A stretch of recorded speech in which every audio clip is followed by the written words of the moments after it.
Ever wondered what goes into Fido's food? Well, some pet owners are trying to make their own, but it's not as simple as it seems. Here with what they should know about home cooking for pets is veterinarian Dr. Julie Schell. Good morning. Good morning. Thank you so much for being here. So it's really not about table scraps. No, this is a very elaborate process. It is. It's very mathematical and almost like you're using physics. You're measuring things. You're making sure that the micro minerals are properly balanced. And why do the animals need that? Wow, you can overdose or underdose many of the basic minerals very easily. Like just 1 little ounce is different because many dogs are the size of a human infant. They're like tiny little things. Right. Yes, and so many studies have been showing that too much vitamin D can be toxic. Like everyone thinks vitamin D is a good vitamin, but in toxic dosages it can kill animals and cause a lot of calcification in organs. So yeah, little tiny microscopic malalignments of their measurements can really do damage. Wow. Yeah. So they need to have the right stuff. Walk us through what we've got here. Okay, so it's very important that when you're choosing the recipes that it is properly balanced by a veterinary nutritionist, and there is a really good board certified veterinary nutritionist in this country and in the America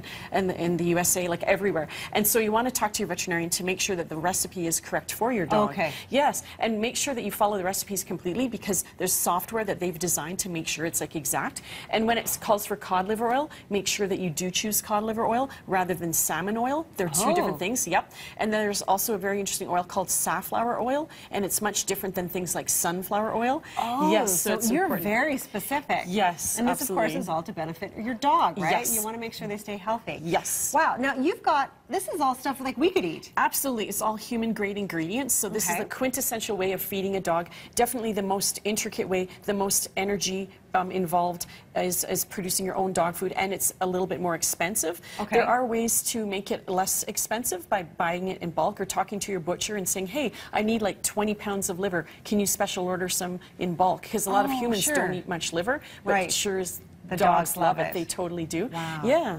And you can also specialize it to your animal too, right? So if they're a senior citizen, if they're a puppy, they're going to need something special. Yes. Tell me a little bit about that. You've got the different options here. Absolutely. There's dog food recipes that are low in calories. So if you are trying to get your dog to lose weight, there's that. Or puppies definitely require different calcium levels. And so there is puppy recipes. There's even recipes for kidney failure. So if a cat is older and has the need for less phosphorus and less protein, then there's recipes specifically for that. So it's exciting now. No kidding. And you have your little dog Lexi here, and she wanted to lose some weight, and you're saying that that's really easy to do if you've got the right ingredients and the right recipe. Absolutely, yep. And they love it. They feel full. It's not like there's like a nutritional imbalance where they're feeling starving all the time. Like the food is so full of moisture and a lot of fiber, and so it makes them feel happy and satisfied. Now this does seem quite elaborate. Is there a way that, you know, some little tip or trick that you can tell people? You had mentioned maybe a slow cooker or something like that that would make it a little more simple. Yeah, it's actually quite simple when you put it all in a one-pot cooking technique. And so I'm just like boiling the meat, and then I'll add in the vegetables after, and I'm doing my housework and doing my